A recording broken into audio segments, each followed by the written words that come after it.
þú ert kerfið, hvernig ætlar Af hverju ég kerfið? út af því að þú ert hluti af kerfinu. Og svo þetta segjum við að það mun þurfa meiri fjármuni til heilbrigðisþjónustu, hvort sem okkur líka betur eða verr. En auðvitað eigum að byrja á því að nýta þar fér sem við þó höfum. Það hefur aðeins borið við að fólk hækkar í launum við að fara í eitthvað annað. Sko. Og það er náttúrulega mjög öfugsnúin þróun. Að fara sem hjúkrunarfræðingur og vera stjórnandi, Já. Þetta er galið. Já, ég er sammála því. Við eigum að því ég var að tala um að nýta féð betur, að það er að hámarka árangur með við þá peningar sem við höfum, að sjálfsögðu. Alma Möller er bara einhver kommi sem vill bara halda þessu öllu í opinberu rekstri, vill ekki sjá nýsköpun út af því að það er eitthvað svona sem að hún þarf að standa í vegi fyrir. Þvílíkt kjaftaði. Alma, velkomin á upplýsingafund, hvernig ertu? Ég er bara góð, ég held að þetta sé upplýsingafundur nummer 201. Var þetta einhvern tíma skemmtilegir upplýsingafundir? Var þetta alltaf leiðilegt? Hvernig er þetta? Já, þetta var bara allavega, stundum gaman og stundum ekki, en fólk gleymir alltaf að við báðum ekki þetta, þetta skeiði fyrir okkur eins og krakkarnir segja og við reyndum auðvitað bara að gera þetta vel. Var eitthvað sem að, ef þú horfir tilbaka, hver voru stærstu mistökin sem þið gerðið í COVID? Sko ég held að ekki verið neinn stór mistök, við megum aldrei gleyma því að þetta var gríðarlega alvarlegur faraldur eins og horfði við þarna í byrjun, sérstaklega fyrsta bylgja, en svo eru þetta eðli svona faraldra sem betur fer að veiran veiklast með tímanum, en þú manst alveg að fólk var bara að deyja á götum úti bæði í Kína og Norður Ítalíu. Brasilíu og New York. Já, hann þetta var svakalegt og það var alveg ástæða til að grípa til aðgerða í fyrstu bylgju, en svo var þetta svona framaldið, svolítið misjaft, en það þurfti að fletja kurvuna til þess að heilbrigðiskerfið hefði við, því annars hefði fólk geta farið að deyja úr kransæðarstíflu og botnlangabólgu eins og gerðist til dæmis í Kína. Og svo það líka muna að aðgerðir á hverjum tíma miðuðust við bara bestu þekkingu sem fyrir lá.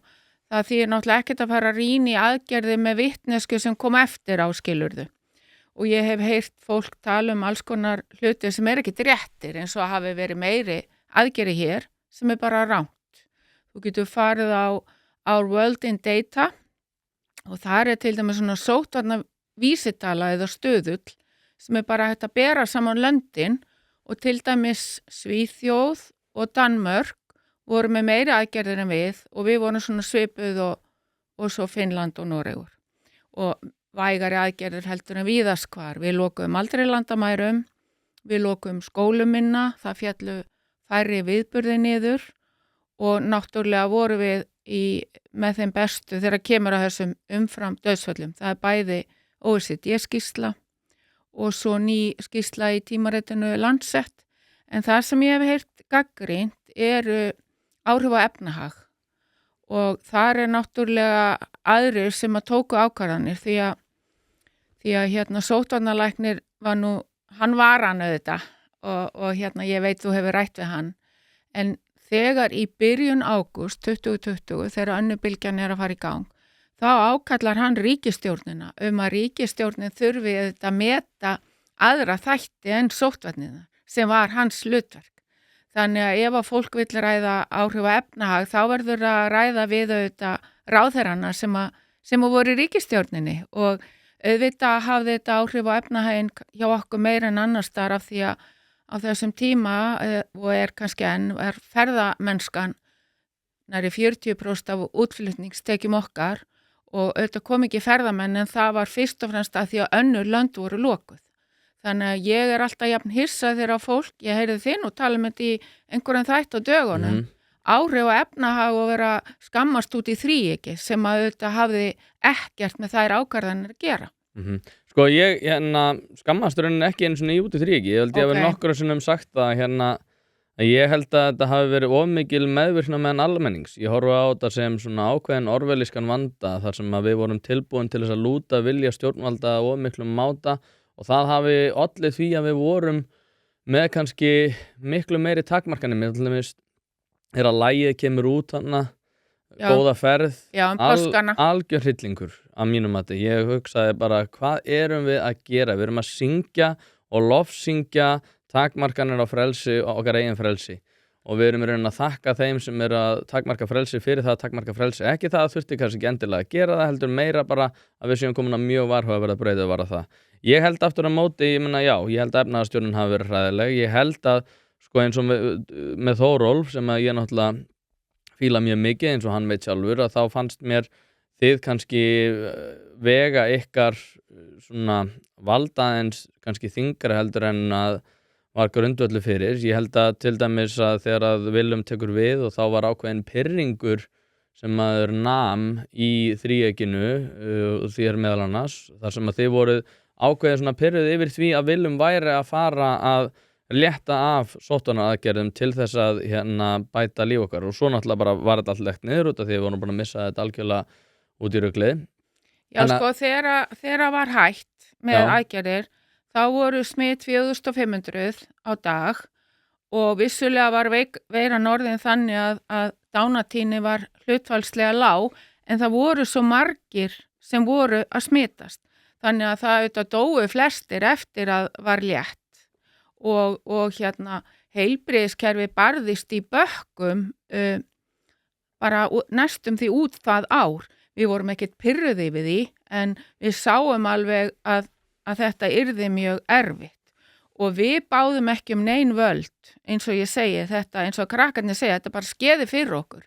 Við bara vorum í okkar störfum og það náttúrulega sóttvarnalæknir sem að þarf að taka ákvarðanir, það bara samkvæmt sóttvarnalögum og hann nú Þórólfur bara mjög snjall maður og hann áttaði sig mjög fljótlega á því að þetta var ekkert fyrir einn mann, þannig að hann dró mig með og auðvitað var ég að reyna að styðja við sóttvarnalækni og sóttvarnasvið eftir fremstu getu og svo kom í minn hlut að hafa yfirsýn yfir heilbrigðiskerfið og svona leiða fólk saman til að takast á við það.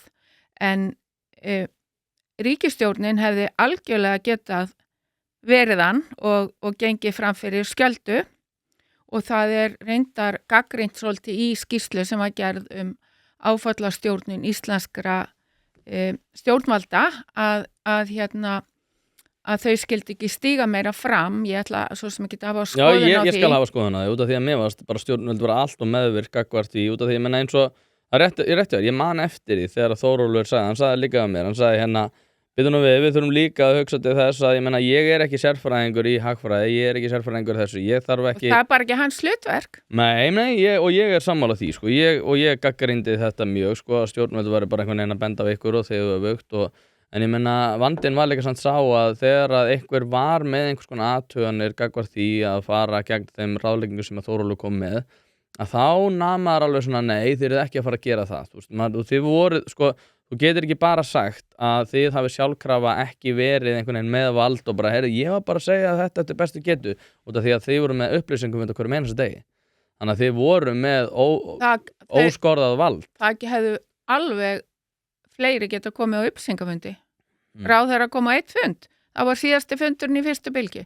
En ég ætlaði líka nefna eitt sem nefnt í þessari úttekt í þessari skýrslu sem ég var að nefna áfallastjórnun í COVID að það líka gagnrýnt að þingið skildi ekki koma meira málum og það enginn sem segir að ríkisstjórn og heilbrigðisráðherra með ekki farin og þingi með mál þó að ráðherra hafi haft náttúrulega völd til að setja reglur og þingið sjálft hefði líka alveg geta stigið meira inn í þannig að ég myndi segja að þetta væri eitthvað til að skoða og draga lærdóm af. Já, ég veit það ekki sko.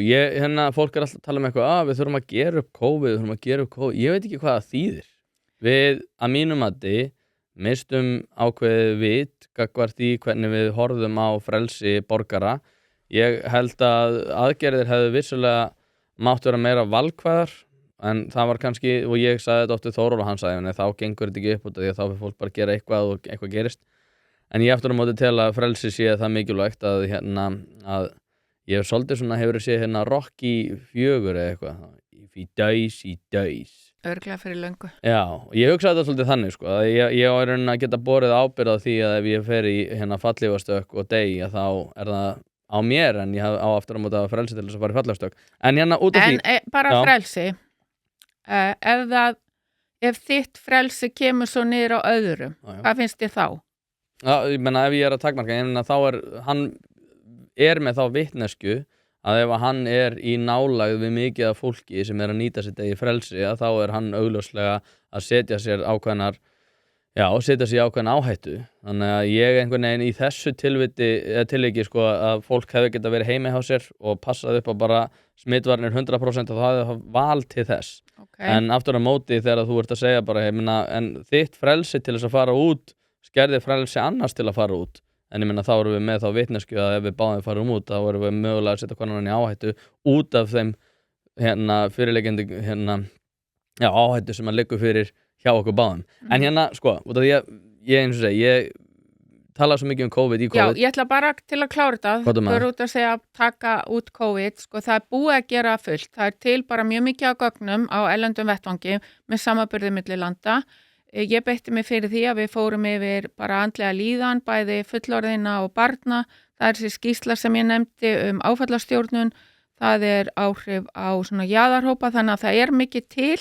Þannig að ég myndi bara segja að þeir sem vilja fara að gera eitthvað upp, að byrja á að kynna sig það sem þegar til. En svo má fólk rýna þetta alveg. Myndirðu ekki mæla með að gera það gennum Twitter? Ég ekki viss. Ég ekki mikið á Twitter sjálf en það hljómar ekki vel. Nei, en gott vel.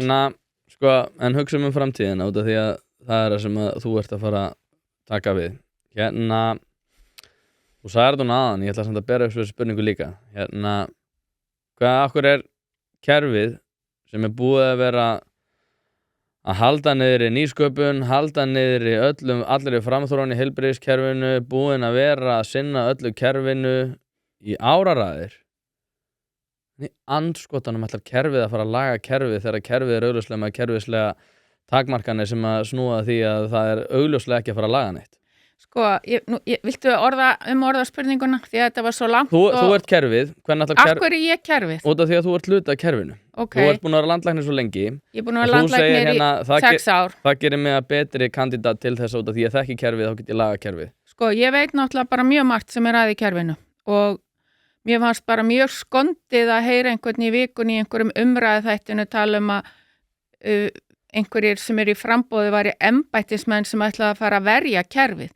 Getur fólki bara ekki dottið það í huga að það sé þvert á móti að við þekkjum kerfið og vitum hvað þarf og hægt að laga. Ég get nefnt eitt lítið dæmi. Ég sjálf bara mjög upptekin af því að fara vel með skattfé og nýta það með sem bestum hætti og auka skilvirkni hjá minni stofnun. Og ég sá bara þegar árið 2018 eitthvað sem var verið að gera og kostaði peninga sem var ekkert mikið virði í fyrir samfélagið, fyrir heilbrigðisþjónustu. En það var lögbundið. Þannig að þá þarf að breyta lögum og þær breytingar gengi gegn núna í haust. Þannig að það tók 6 ár. Þannig að ég myndi nú bara segja að þegar Alþingi að krefja stofnanir skilvirkni að þá eigi það náttúrulega líka að skoða sjálft sig og sum lög þarf ekki að ræða bara ad infinitum. Þau eiga að geta gengið hraðar ef þau eru til þess fallin að bæta það sem stofnanir að gera. En ég veit ekki alveg hvað þú ert að meina, en landlæknir eru þetta ráðgefandi og hann eftirlitsaðili en hann hefur ekki að segja framkvæmd eða skipula heilbrigðisþjónustu. Það verður náttúrulega mjög óeðlilegt að vera bæði í eftirliti og síðan ákveða hvernig kerfið þannig að það ekki. Og í eftirliti sér maður auðvitað margt sem að væri hægt að gera betur og við komum tillögur og tilmæli en svo höfum við í rauninni ekkert það að segja hvað stofnanir gera. Það sem að á valdsviði landlæknis að segja bara þá til dæmis að það hefur ekki verið farið hér að tilmælum, við verðum að loka þessari stofnun. Heldur að sé hægt að gera það varandi bráðamóttökuna? Nei, það bara ekki raunhæft. Þannig að maður sér það sem að en getur mjög takmarkað gert í því. Og til dæmis með bráðamóttökuna að þá skrifaði ég skýrslu með mínu samstarfsfólki í lok árs 2018 af því að þá var staðan slæm. Og hún hefur bara versnað síðan. Og við erum reglulega með uppfærum gögn og fáum þau reglulega og upplýsum ráðuneyti en hlutirnir breytast ekki. Þannig að þetta er ekki skemmtilegt verandi í vinnunni og sjá það sem er að en geta svo takmarkað gert í því. Þannig að þegar þú varst að hugsa að bjóða þig fram að þá varstu hugsaður bara oh my god, það allir svo vitlausir, við erum með einhvern algjöran einhvern fótboltaþjálfara sem að þykist geta reddað þessu öllu og þetta bara algjör brandari, ég geri þetta bara sjálf. Nei, alls ekki. Og ég hef átt bara mjög gott samstarf við Svandísi og líka Willum og ætla ekki að fara að tala illum hann. Þú getur reynt eins og þú getur en það mun ekki takast hjá þér. Svona. Hann er sann pólitískur andstæðingur. Sko, af hverju heldur þú sett betri til þess fallin að gera þetta? Ég hef ekkert sagt ég væri betri. Hef ég sagt það? Nei, ég er að spyrja út af því að þú ert útspil samfylkingarinnar til þess að taka við heilbrigðisráðuneytinu. Það kom bara til eftir á. Sko. En Alma, býtu, út af því að þú ert að segja, þú veist að þú hefur aldrei sagt það, en ég meina þú hlýtur svona að þú ert að segja kjósendum að þú myndir stýra þessu ráðuneyti betur heldur en Willum miðað við það að þú sért að bjóða þig hérna fram. Það er nú ekki þannig í pólitík að sé valinn sá sem er endilega best til þess fallin, það er náttúrulega mjög margt annað. Fyrst þurfum við að kjósa og sjá hverju færi stjórn og svo er farið að skipa í embætti, þannig að það er ekki þannig að það sé bara púli af fólki og svo besti valinn, en ef þú ert að spyrja okkur ég er að fara í pólitík, ég er náttúrulega býð mig fram til Alþingis og það er af því að ég brenn fyrir heilsu. Og hvað er það sem skilgreinir heilsu okkar? Getur þú sagt með það? Hvað skilgreinir lífslíkur, heilbrigði. Já, hvað skilgreinir hvað þú lifir lengi? Heilsusamlegt líf. Já, hvað er það mikill hluti af því? Ég myndi segja, ég veit þetta, þú varst sagðið þetta daginn, það er í kringu 70% og 30% er líffræðileg kvillar. 40% eru lifnaðarhættir. Það er bara hvernig hvað þú borðar, hvort þú hreyfir regla, hvernig þú sefur, hvernig þú hugsar andlega heilsu og hvort þú heldur þig fyrir áfengi og tóbaki. Þetta er svona aðalatriði, 40%. 20% er heilbrigðiskerfið. Hvað er þá 40%? Það eru allar ákvarðanir sem að ríki og sveitafélag taka. Það eru samgöngur, það er atvinna, það er menntun, það er félagsþjónusta og svo framvegis. Og þar með því að komast á Alþingi þá er þetta orðið allt undir í staðin fyrir takmarkað það sem embættismaður getur gert. Og síðan náttúrulega er það þetta sem vorum að tala um að skoða kerfið og breyta því. Þannig að þetta er svona aðalatrið en þú ert að spyrja hvað er hægt að gera betur. Það sem að strandar mest á í kerfinu, það er að þjónusta við aldra fólk er of brotakent. Og við erum bara ekkert góð í því að sýna fyrirhyggju við á Íslandi. Það er búið að vera ljóst síðan á 5. áratugnum að þetta eru stórir árgangar, þjónustu þörfin er búin að vera ljós bara mjög lengi og samt erum við bara langt og eftir í að skipuleggja þjónustuna. Þetta er líka að fara ég held að árið 2023 var 80 ára og eldri 3,4% þjóðinni og árið 2040 verða 8,4, þannig að þetta er að fara meir en tvöfaldast. Næstu 10 ár þá mun þeim sem eru eldri en 67 fjölgum 20.000 og þeim sem eru eldri en 80 fjölgum 10.000. Þannig að þetta er bara mikil áskorun og það er sem sagt það sem hefur ekki gengið nógu hratt að þessi ríkisstjórn ætlaði að opna 720 ný hjúkrunarrými en þau urðu 220 og við erum með mælaborðum hvað eru margir að bíða og þeir eru á 500. Þannig að þarna þarf að bara lyfta grettistaki og síðan eru þetta líka að búa þannig hnútana að sinna heilsueflingu eldri borgara þannig að fólk geti verið lengur heima og líka heima þjónustu. Þannig að heilsuefling kann að fólk haldi vöðvastyrk og jafnvægi og virkni og svo bara sé hægt að trappa upp þjónustu heima þannig að fólk geti verið eins lengi sjálfstæðri búsetu og hægt er og það að senka einhver þurfa á hjúkrunarheimilum kannski hálft ár eru mikli fjármunir. Þannig að heimaþjónusta, dagþjónusta, endurhæfing og svo framvegis og ég er nýbúin að kveðja móður mína sem varð nærri því 101 árs. Samþykkist? Já, takk. En það er allt annað að kveðja manneski sem er búin að eiga langt og gott líf, 100 ára líf. ég misti frænku mín í fyrra 43 ára, það allt annað. En mamma var heima allt til enda, hún dó heima. Og það var, hún sem sagt, hugsaði bara vel þessa grunnþætti heilsu.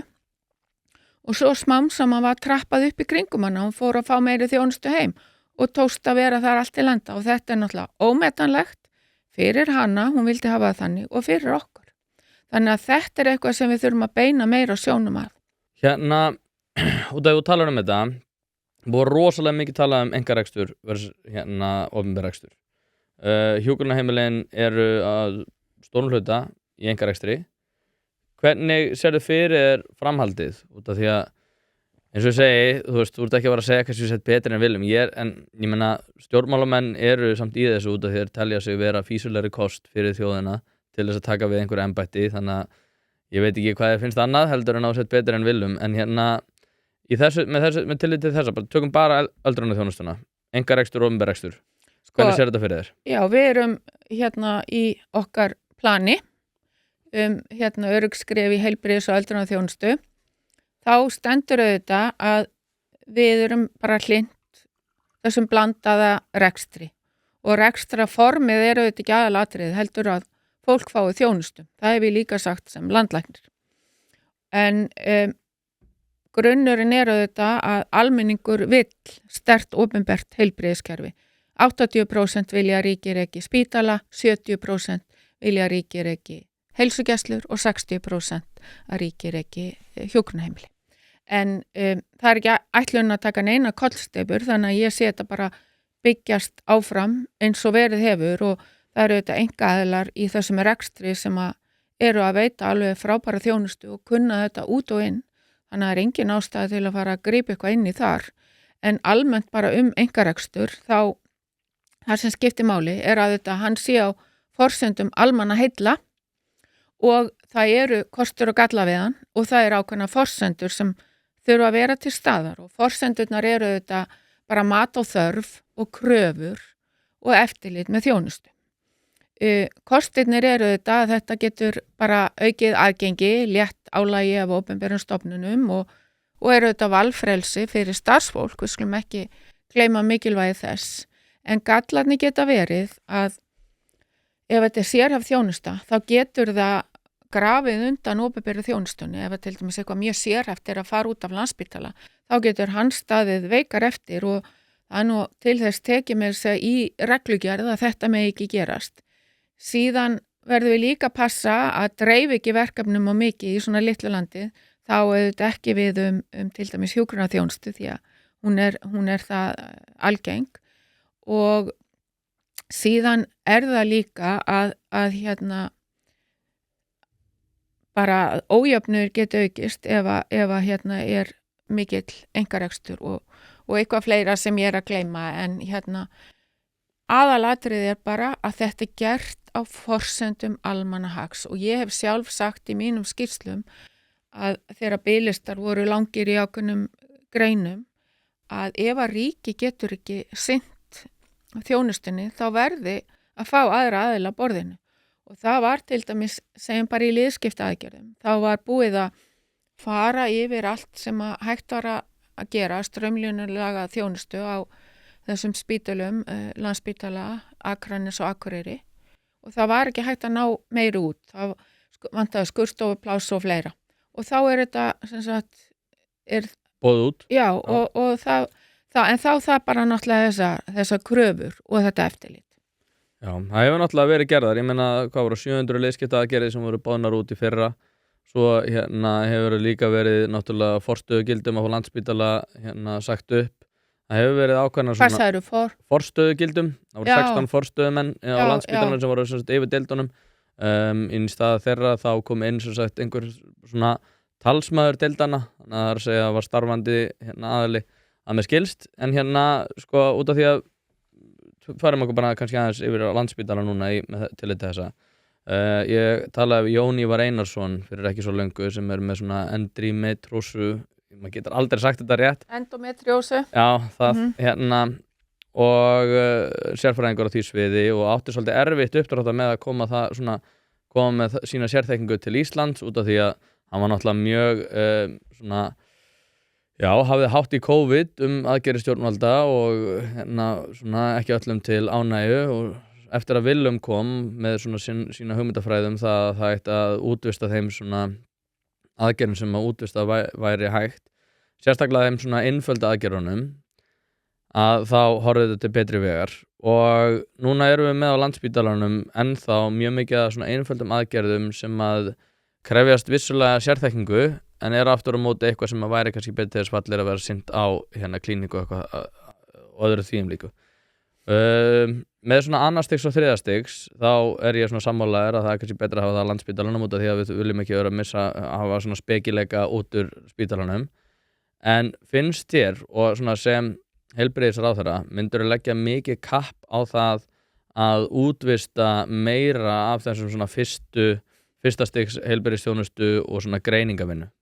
Sko, það þarf náttúrulega bara að skoða þetta allt í samhengi vegna þess að þú verður líka hafa bara til að fylla upp í fyrir sérfræðingarna skilur. Þeir hafa kannski ekki nóg að aðgerðum bara einhverjum óbóðslega sérhæðum aðgerðum. Þannig að þeir þurfa líka gallblöðrur og bottlanga og alls konar hluti. Þannig að þetta þarf bara allt að skoða í samhengi.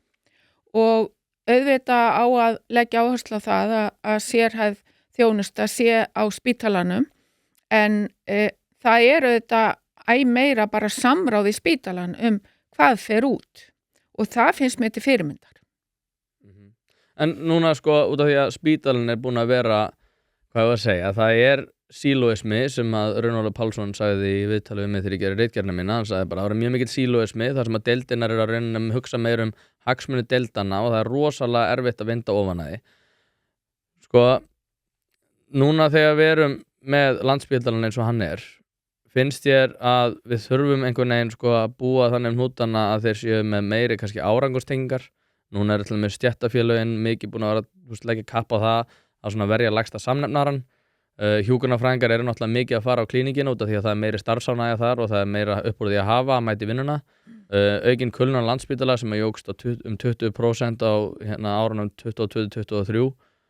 Sko árangur og svona skilvirkni, nú veit ég að sko þú ert algjör negla, þú með fullt af einhverjum gráðum og varst þyrlu þyrlulæknir? Já, þyrlulæknir og skilurðu, ég var náttúrulega hjá þér á landlæknisembættinu tíma í nokkra mánuði og ég veit bara að þú tekur einhver kjaftaði. Þannig að hvernig horfir þetta við þér í sambandi við svona árangur og þannig? Þú hlustar ekkert á væl, þið finnst svona óþarfa tuð vera bara leðilegt, þú vilt sjá skilvirkni, mikla framleiðni. Þú ert svona, ég lega mér að segja, hægri sinni í hugsunarhætti hvað varðar þetta. Hvernig sérðu fyrir þér að takast á við þetta mál, svona ákveðið svona hugarfarina Landspítalans? Sko, ég ekki með alla þessa innsýn eins og ég get ekki tekið undir á Runólf skilur, ég ekki þarna inni lengur, ég vann þarna áður. En það sem mér finnst mikilvægast að reyna að fá alla í sama liðið. Af því að við erum með svakalegar áskoranir í heilbrigðiskerfinu. Við erum með aukna þörf og bara eftirspurn af því að við lifum lengur og það aukning í langvinnum sjúkdómum og við getum sífellt gert meira, kemur ný tækni, ný líf og svo framvegis. Og þetta náttúrulega í umhverfi sem þegar fjárhagslega mjög pressað.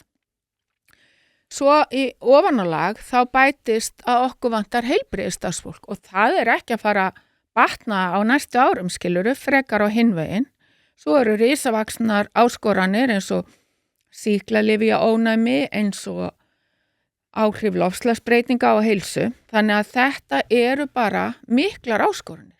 Og hvað getum við gert í þeim? Það eru 2 stór atriði þar. Það að nýta fé sem við þó höfum en betur. Og hvernig getum við gert það? Með því að rýna allt sem við erum að gera og hætta að gera sumt sem ekki mikið virði í fyrir heilsu. Eins og hvað?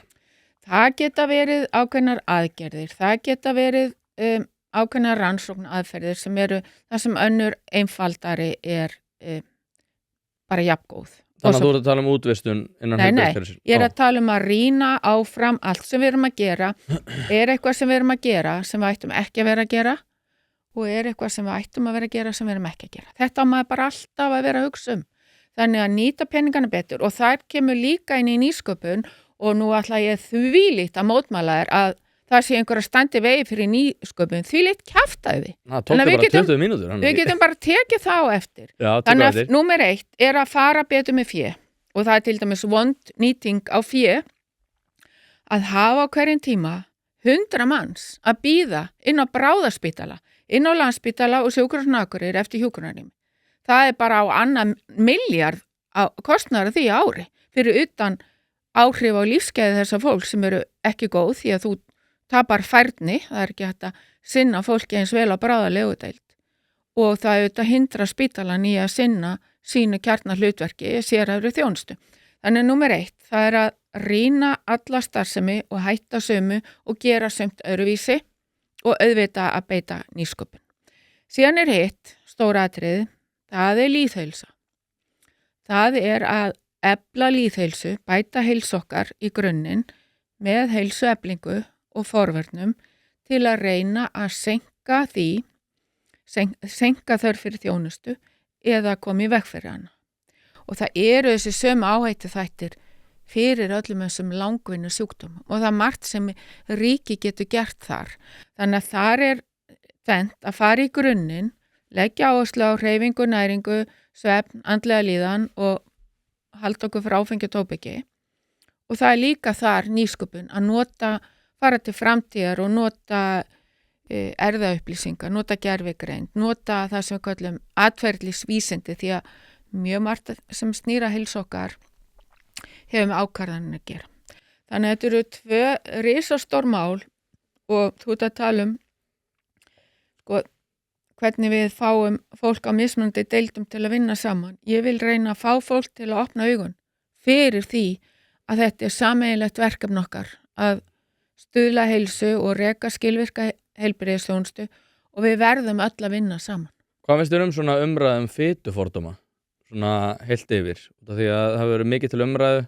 Ég veit að læknar flestir eru brjálaðir yfir svona umræðu því að þeir eru einhvern veginn alltaf settir líka sem ákveðin skotspón í þessu því að þeir eru alltaf þeir sem að íta fólki frá og segja nei, hreyfðu bara, ég var með að sjá bara svona eitthvað mím í dag þar sem að var eitthvað, nei, þú veist, hreyfðu bara, nei, borðaði bara minna og svo var ég með krabbamein eða eitthvað þannig, skilurðu? Hvað finnst þér þessu umræðu?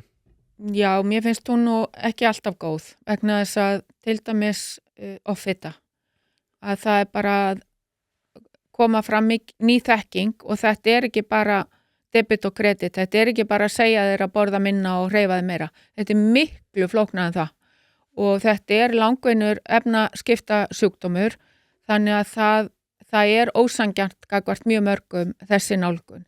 Þannig að það þarf heildstæða nálgun sem tekur á bara mjög mörgum þáttum. Þannig að fitufordómar eiga ekki rétt á sér og þeir það búið að rannsaka þetta, mér segja hérna starfsmaður embættis landlæknis sem að gerði á þessu athugun og þetta bara gerir vandan verri að mæta ekki fólki þar sem þeir og mæta því með fordómum. Já, ok, þetta var snúður út af því að við erum að tala kerfislega þætti og þú talar svolítið breytt yfir, þú talar að við þurfum einhvern veginn að bæta þetta að komast í allir sama lið og greinlónur stjórnmálamaður. Nei, þú þarft alltaf að byrja í 30.000 fetum og til dæmis heilbrigðisstefnan okkar, hún var sett í tíð Svandísar Svavarsdóttur, hún bara mjög fín, en hún úr 30.000 fetum. Já. Og það sem ég finnst vanta að við lækkum flugið og fljúum yfir bara einstaka þjónustu þætti, einstaka sjúkdómaflokka og svo framvegis og skilgreinum betur hvaða þjónustu ætlar ríkið að veita og hvar og reynum að samhæfa kerfi betur því að það ég nefndi áðan að okkur ekki gefið að sína fyrirhyggju, okkur hefur ekki tekist vel upp í að svona samhæfa kerfið. Þannig að það eitthvað sem við þurfum virkilega að leggja áherslu á.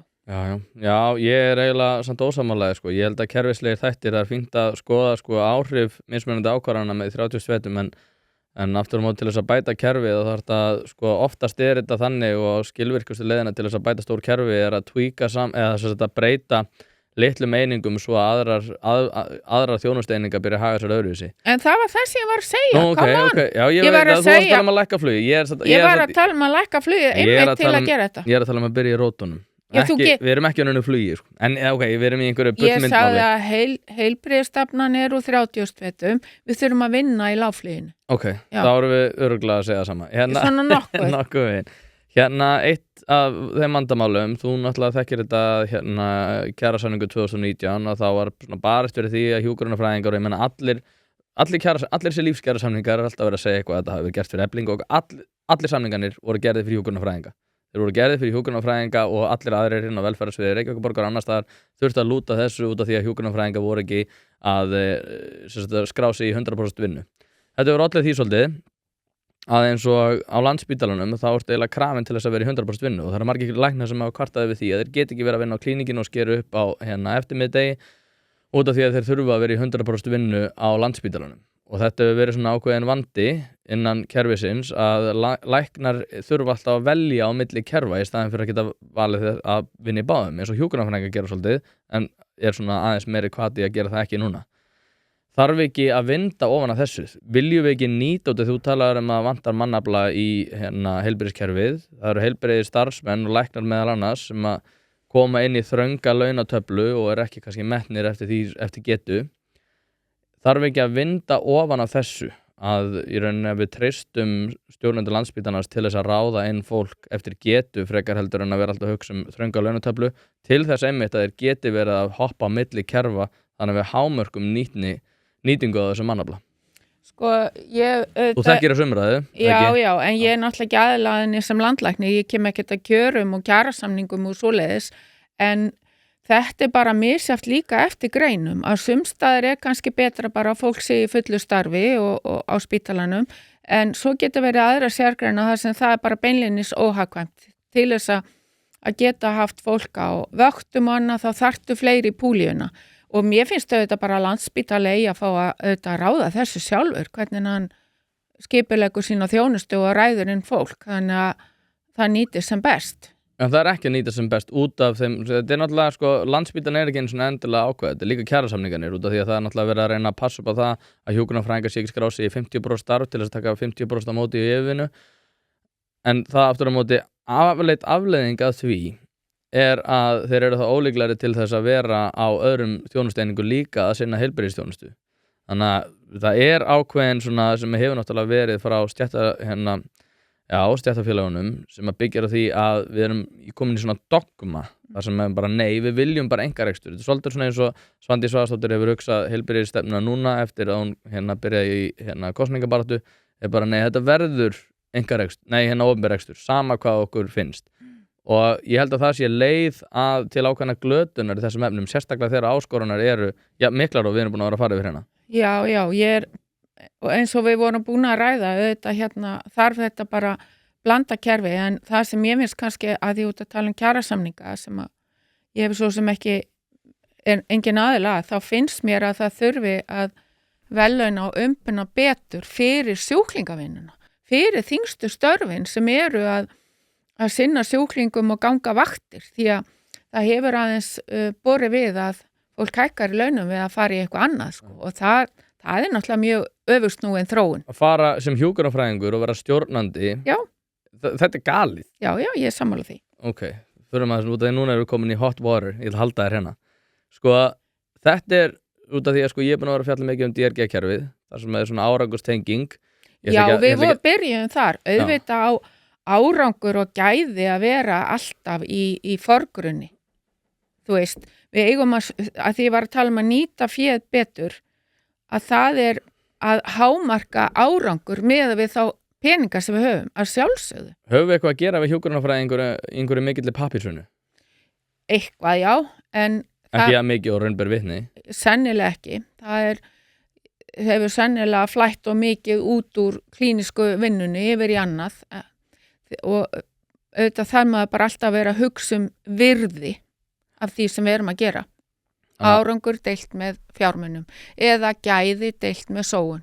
Þannig að sem heilbrigðisráðherra myndið þú skera upp þessa millistjórnendavæðingu Landspítalans? Sko það er náttúrulega bara forstjóri Landspítalans sem að ber auðvitað ábyrgð á sinni stofnun, þannig eru lögin. En þú með ákveðin slagkraft, skilurðu, í embættinu? Já, mér finnst það að rýna það allt til að straumlínulaga og fá fleira fólk í klíník, já. En ég ætla bara að segja það, þú ert alltaf að tala hérna við mig eins og ég sé heilbrigðisráðherra. Ég ekkert búin að teikna mig inn í það. Ekki vera lítil í þér, ég ekkert lítil í mér. Þú ert orðin heilbrigðisráðherra núna. Ég bara bauð mig fram til Alþingis og svo kom formaðurinn út með þetta og ég bara ekkert búin að teikna mig inn í þetta jobb, skilurðu. Er það ekki? Nei. Lofar en já. Þú ert ekkert búin að hugsa, skilurðu, ok. Hvað ég ætla að gera fyrst það? Nei. Þú ert ekki að vera innviðaráðherra, skilurðu, ef þið farið í ríkisstjórn. Ég get það alveg. Já, ég meina, en það væri bara skrítið. Já. En kjósum fyrst. Ég vil taka þetta allt skref fyrir skref. Skref fyrir skref? Já. Ok. Ég sann sko, út af því að maður búin að horfa svona viðtöl, svona fólk við þurfum að sjá hvað kemur upp á kassunum. Ég vil samt líka vita hvað ég fæ ef að ég kýs Samfylkinguna til. Já, við erum náttúrulega bara með okkar plan sem frekar skýrt. Það að byrja á þjónustu, þessar brotakenndu þjónustu við aldraða og auðvitað eitthvað í gangi þar eins og verkefnið gott að eldast. Síðan auðvitað byggja undir grunnþjónustuna. Það í þriðja lagi að auka aðgengi fyrir landsbyggðina því að það hallar verulega á þar. Númer 4 auðvitað starfsumhverfi heilbrigðisstarfsmanna, hvar sem á litið og þar eru til dæmis þessi gömlu rafrænu kerfi og mikil innviðaskuld þar sem skipta máli. Og síðan það í 5. lagi að skoða kerfið heildstætt. Við erum náttúrulega svolítið mikið í bútasaumi í staðin fyrir að reyna að skoða þetta sem eina heild. Og svo þetta segjum við að það mun þurfa meiri fjármuni til heilbrigðisþjónustu, hvort sem okkur líka betur eða verð. En auðvitað eigum að byrja á því að nýta það fé sem við þó höfum, en betur.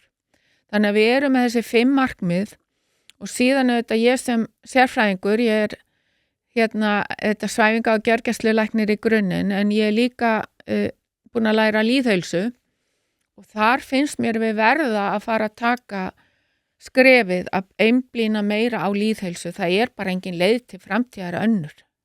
Nei. Til að ljúka þessu umræðu. Kristrún hefur talað að við þurfum 50 milljarðar í heilbrigðiskerfið. Já, þú talar að hagræða. 40, já. 40, ok. 1% Nei, 1% af vergri landsframleiðslu, það núna 43 milljarðar og ef vonandi á næsta ári það 45. Ok. Já. En hvort myndirðu leggja meira áherslu á? Myndirðu byrja á því að skoða, út af því að ég að tala við eins og heilbrigðisráðherra, myndirðu telja að veri fýsilegra að byrja á því að fara í einhvers konar hagræðingu og skoða svo hvað þyrfti mikið fjármagn eða tilur bara, nei, við erum að dempa fjármagnin inn? Auðvitað, come on! Já, ég veit það ekki. Heyrðu, þú verður náttúrulega að hafa farveg fyrir peningana, skilur. Þú byrjar ekki bara á að henda peningum inn í kerfið á þess að sé ykkur góði farvegi til að nýta þá. Auðvitað þarfst að byrja á að laga til. Já. Ég bara skil ekki hvernig þú sér þetta fyrir þér. Og það sem við erum að boða, þetta til lengri tíma sem hefur nú aldeilis vanta hér inn í stjórnmál. Að plana til aðeins lengri tíma en einst kjörtímabils. Þannig að þetta að auka 1% af vergri landsframleiðslu, það til 2 kjörtímabila eða 8-10 ára. Og þetta auðvitað gert bara allt í skrefum. Þannig auðvitað þarf að byrja á að skoða kerfið bara heildstætt, en það alveg örugglega hægt að byrja á því að setja peninga í öldrunarþjónustu án þess að gera mikið annað, skiluru. En grundvallar atriði að það sé til góður farvegu fyrir peningana. Þú veist, segjum bara að þú ætlar að auka rannsóknir, segjum bara það, í konu út í annað efni. Þá byrjar ekki á að henda 10 milljörðum þangað. Þú ert ekki með fólk eða tæki eða annað til að nýta þá, skiluru. Þannig að það auðvitað grunnurinn. Hækkum aðeins púlsina þér. Býtu? Já, voru að taka púlsinu fyrst nákvæmlega. Hann mjög rólegur. Mjög rólegur, þá ætlum við að hækka hann. Ég ætlum að koma upp í 192.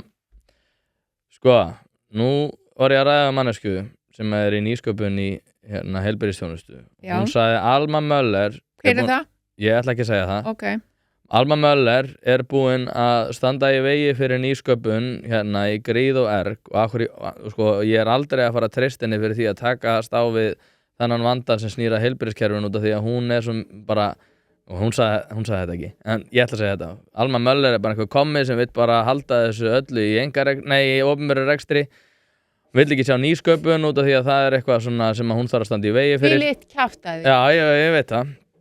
En sko, af hverju stendur þú svona í vegi fyrir nýsköpun og af hverju hafa nýsköpunarfyrirtæki ekki miklu mætur á því hvernig... Sko, þú ert náttúrulega alveg piece of something, sko. Þar sem að ég kom hann inn 2018 og ef við byrjum bara... Inn í landlæknisembættið, svo það sé því sem alltaf... Og þannig fólk svolítið að grauta öllu mögulegu saman. Eitt til dæmis að embætti hefur synjað einhverju nýrri þjónustu rekstrarleyfi eða staðfestingu. Þá það bara grundvellið þess sem ég var að tala að það ekkert virði í þjónustunni, skilurðu? Þá bara kannski einhver ný skimun eða eitthvað sem bara engin vísindalegu grunnur undir. Þannig að það eitt. Síðan númer 2, það hafa verið kerfi til að veita fjarheilbrigðisþjónustu og þar veit ég að einhver voru ósátt út af kröfunum sem eru gerðar. En þarna bara mjög viðkvæm gögn að ræða, öll heilbrigðisgögn eru viðkvæm. Þannig að það bara gæta fyllsta öryggis. Þannig einhver eitt fyrirtæki var ósátt út af því. Svo kemur í 3. lagi öll þessi stóru rafrænu kerfi sem við erum með. Og þar ákveðin ágreiningur. Því að við erum með kerfi, við erum með sögu sjúkraskrákerfi, við erum með Heklu heilbrigðisnet og við erum með heilsuveru. Og þetta allt eitthvað sem löngu fyrir mína tíð og gamli samningar. Og Saga til dæmis ekki einu sinni í eigu ríkisins. Þannig að þarna hefur komið upp ágreiningur við 2 fyrirtæki bara opinber innkaup og útboð og fleira og síðan kom og það var til dæmis fyrirtæki sem að kæriði embættið og það kom svona svolítið róttækur úrskurður 21 að við ættum til dæmis að fara að bjóða út heilsuveru sem búin að vera í gangi síðan 2012 og bjóða út Heklu heilbrigðisnet sem búið að vera mjög lengi. Og þetta myndi kosta mörg 100 milljónir fyrir utan sóunina skilur eftir kerfi sem þegar eru í gangi og fólk þekkir. Og ég væri nú bara ekki starfi mínu vaksin ef ég efast ekki, við sem sagt efastum þennan úrskurð og þá verðum við að fara í mál til að fá honum hnekkt og það var gert og það bara í gangi. Og þar auðvitað mín yfirstofnun, heilbrigðisráðuneytið og ríkislögmaður með í ráðum. Þannig að þetta bara ágreiningur sem uppi hvernig lög opinber innkaup sem eru frá árinu 2016 gilda mjög gamla samninga. Og ágreiningurinn hefur líka verið öryggi gagna. Þannig að við halda því fram að við séum að standa í vegi fyrir nýsköpun bara, ég vísa því algjörlega til föðurhúsina og það sem ég hef gert síðan ég kom þarna inn 2018 að ég hef beitt mig fyrir því að samtök iðnaðarins, samtök fyrirtæki velferðarþjónustu, samtök heilbrigðisfyrirtækja fái fulltrúa í stýrihópi rafrænar lausnir sem undir heilbrigðisráðuneytinu. Þannig ég beitti mig fyrir því bara prívat og persónlega. Við erum búin að búa þannig hnútana í svo kallari högun og skjölun þessara kerfa að nýsköpunarfyrirtæki sjáu bara hvernig þau eru. Við erum að beita okkur fyrir því að það verði settur upp alþjóðlegu staðall þannig að fyrirtækinni auðveldara með að tengjast þeim. Við erum með svo kallað hackathon í samvinnu við heilbrigðistækniklasann þar sem að veitendur þjónustu lista upp vandamál sem eru og nýsköpunarfyrirtæki geta sagt, heyrðu ég get list þetta og margt fleira sem hægt að telja og við erum auðvitað að reyna líka að styðja við nýsköpunarfyrirtæki til dæmis ef að þau eru með lausn sem að getur ekki tengst þessu Heklu heilbrigðisneti eða eitthvað svoleiðis, þá erum við að greiða fyrir það. Þannig að við erum að gera bara mjög margt til að reyna að liðka til. Þannig að ég vísa hinnu bara alfarið og bug og ég veit ekki hvort þetta eru sér aðilar sem að kannski þekkja ekki til eða eru í þessum deilum og við okkur að þá það bara þannig. Já. Ég ætla ekki að segja það, en en ég veit þetta, skilur við. Já, ég veit, væntanlega veist þú þetta. Ég veit þú veist þetta, en sko, þú veist, tökum afmarka dæmi sem að ég reyndar þekki ekki alveg vel, en ég bara tala við marga lækna sem að fjalla það og líka svona svo ég nefni líka svona breiðari sín. Ég meina, vandamál Evrópu náttúrulega það hefur verið of mikil yfirbygging og of mikil svona tregða til þess að vera í ákveðinni nýsköpun. Og í Bandaríkjunum er bara verið að taka fram úr okkur, í Kína er verið að taka fram úr okkur á hennum ýmsum sviðum, ekki bara heilbrigðis. Og það sem ég er að velta fyrir mér, eins og með, þú veist, bara skráningakerfin. 2 skráningakerfi inn á Landspítala, annað heitir Saga, hitt heitir... Það eru bara svo mörg kerfi, það er einhverju tugir, sko. Og þessi kerfi tala ekkert saman. Og þetta hefur mjög slæm áhrif og læknar fjalla bara það. Þetta tala sögu og heilsugátt. Já, heilsugátt, já, akkurat, Saga og heilsugátt. Og læknar kvarta mjög mikið yfir þessu. Við líka. Já, en... Þú veist, það hafa komið aðilar sem eru með betri skráningarferla og þeir kvarti við því að það hefur ekki verið nægilega vel tekið í þeirra hugsjónir. Erum við ekki, sko við tökum þetta líka bara heilt yfir. Landlæknisembættið undir þinni leiðsögn og kerfið í heild sinni, er þetta ekki bara of íhaldsamt? Þú talar einmitt svona, þú veist, já, við erum með svona gögn sem eru viðkvæm, já, við þurfum að passa okkur í hvað skrefum förum. En við getum ekki passað okkur svo mikið að eins og með skráningakerfi heilsugátt og Saga að þau séu farin að valda því að heilbrigðisstarfsfólk er með miklu lægri framleiðni út af því að bæði hafa ekki sérþekkingu á einhvers konar bókhaldsfyrirkomulagi. Út svo langarður, ég get ekki beðið eftir að svara þér. Þetta snýst peninga. Þetta snýst ekki gagnaöryggi, heldur peninga. Það kostar bara helling að samþætta kerfi og ég ætla bara að segja að það er bara allt og litlum peningum veitt í þetta mál.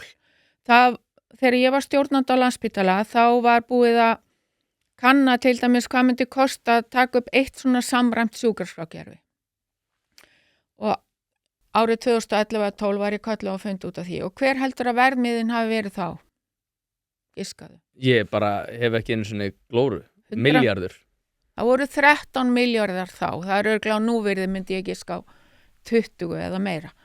Og það var náttúrulega, voru ekki til peningar í þetta á eftir hrunstímum og við höfum aldrei komist í kapp. Þannig að þetta eru bara gömul kerfi eins og Saga, hún er frá 1993 og það er bara alveg ofboðsleg innviðaskuld í þessum rafrænu kerfum.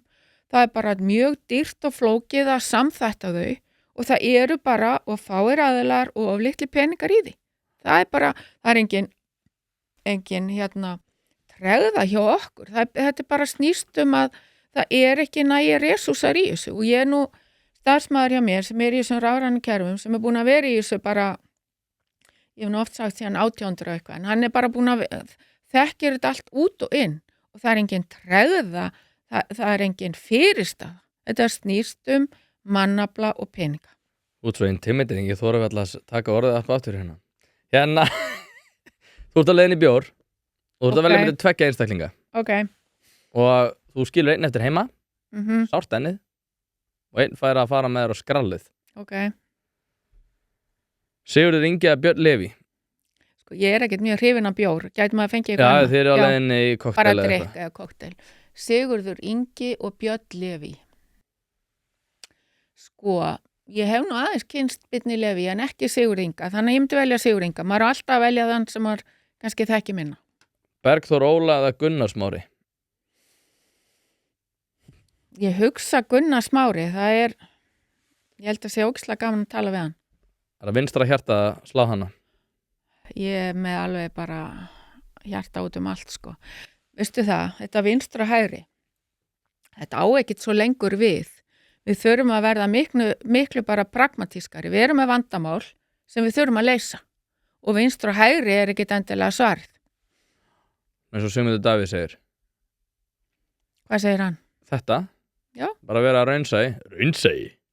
Já, skynsamur segir hann það. Skynsemi sig. Það segir ég líka. Það ekki? Jú. Er það áfram með smjöri? Heldur þú getur unnið með Sigmundur Davíð? Alveg örugglega. Aha. Já, ég minnst bara gaman að vinna með ólíka fólki. Út svo mikil skilvirknis hugsuður. Þú kallar mig langorðan og áfram með smjörið. Þórhildur Sunna eða Bjarni Ben?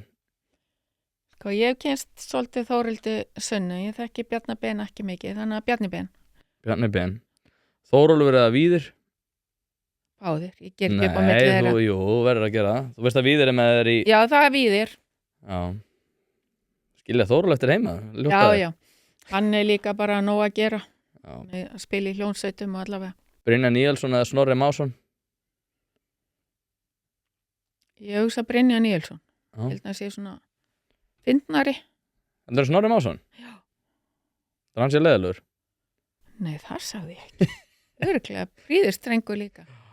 Ég man ekki hvert, var það ekki Abraham Lincoln sem sagði að ég er ekki að segja að mér líki ekki við einhvern, en ég held að hann hafi sagt ef þið líkar ekki við einhvern þá er það bara því þú þekkir hann ekki nógu vel.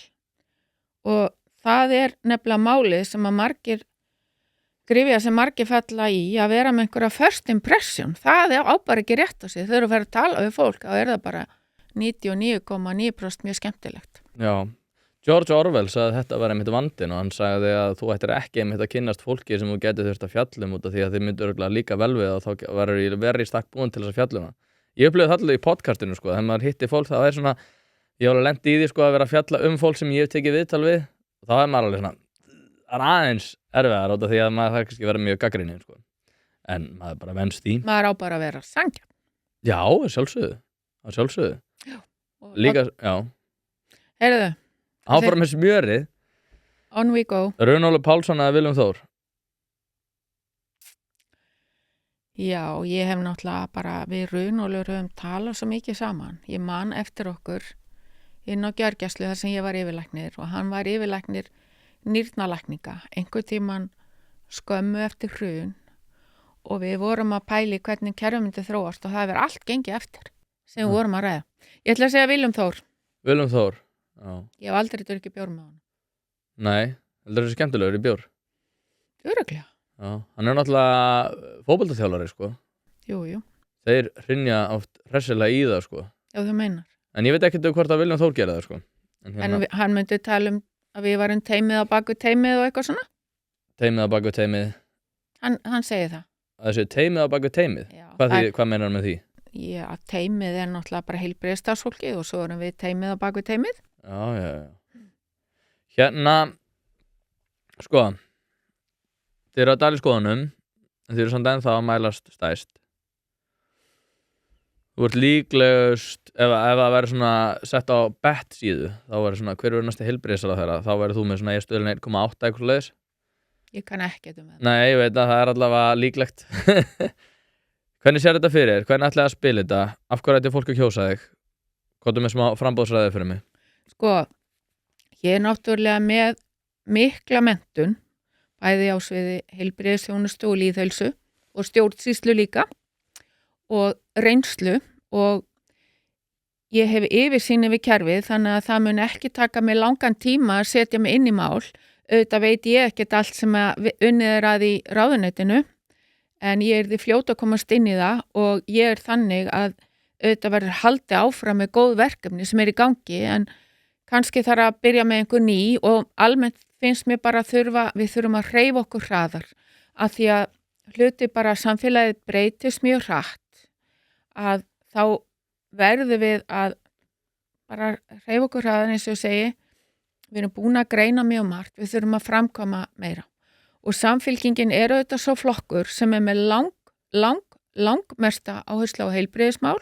Við erum með plan sem er í 5 liðum og sem að mér finnst mjög skynsamleg. Nú kom ég auðvitað ekki að gera þessar stefnu því að hún er fyrir mína tíð en ég get algjörlega unnið eftir henni og svo auðvitað sé ég margt fleira eins og að við þurfum að snúa okkur meira að lýðheilsumálum, við þurfum að snúa okkur meira að því að við erum alltaf að gera réttu hlutina og svo framvegis.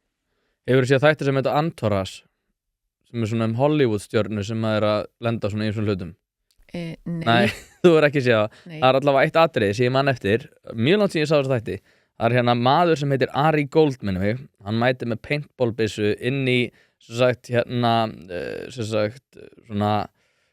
umbjóðenda skrifstofuna og hann byrjar að skjóta alla hérna með paintballbyssu sem hann ætlar að reka. Já. Og hann er nýbúinn að kaupa búluna og eftir að hérna búlan hafi svolítið snúist gegn honum. ert þú að fara þannig inn í ráðuneytið út og talar að takast á við svona millistjórnundavæðinguna, ætlar að fara inn út af því að sko, Kristrún mjög mikið múin að segja hérna, við ætlum ekki láta neinum embættismönnum með ráðuneytisstjórum segja okkur hvernig við ætlum að gera hlutina, við ætlum bara að fara hana og fokka allu upp og bara hérna takast á við vandan og við erum bara að fara í gerðir. Ætlar þú að mæta inn í heilbrigðisráðuneytið með paintballbyssuna og skjóta fólk sem þú ætlar ekki að hérna hafa inni og bara hérna ræði ég, nú enginn að vera að takast á við, bara þú veist smá svona Sun Tzu Confuciusmi bara það sem þú ætlar bara hérna bara setja bara fordæmi bara þú ert rekinn og ef að þið fara ekki að standa ykkur þá eru þið öll rekinn líka. Nei, þetta er ekki minn stíl. Ég er auðvitað búin að vera stjórnandi bara frá því að ég var ungur læknir út í Svíþjóð og mér hefur gengið ágætlega að vera stjórnandi, ég fengi bara góðar umsagnir og þetta er ekki leiðin.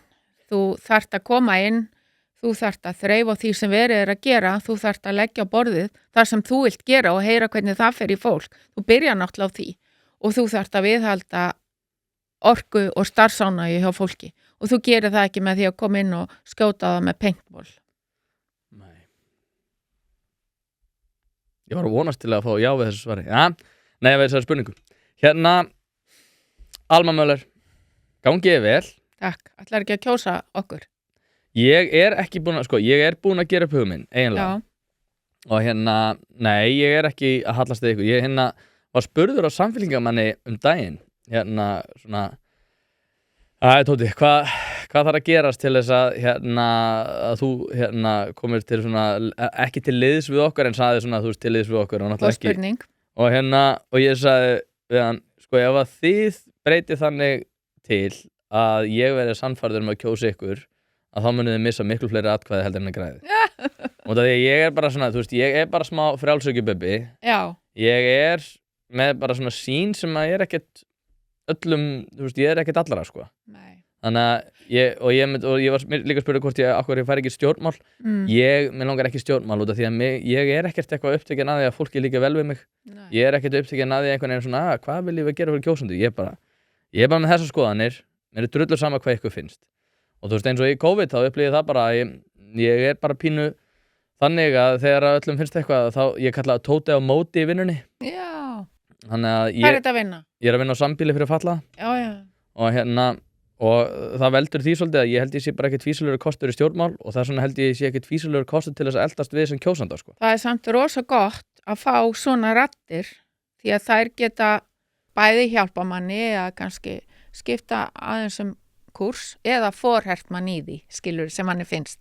Þannig að mér finnst mjög mikilvægt að hlusta á svona öðruvísi raddir. Já, mér finnst það líka. Alma Möller, takk eðarslega fyrir að koma. Þangað til næst þegar þú ert orðin heilbrigðisráðherra. Gangi þér vel. Takk. Og knock on wood fyrir þig.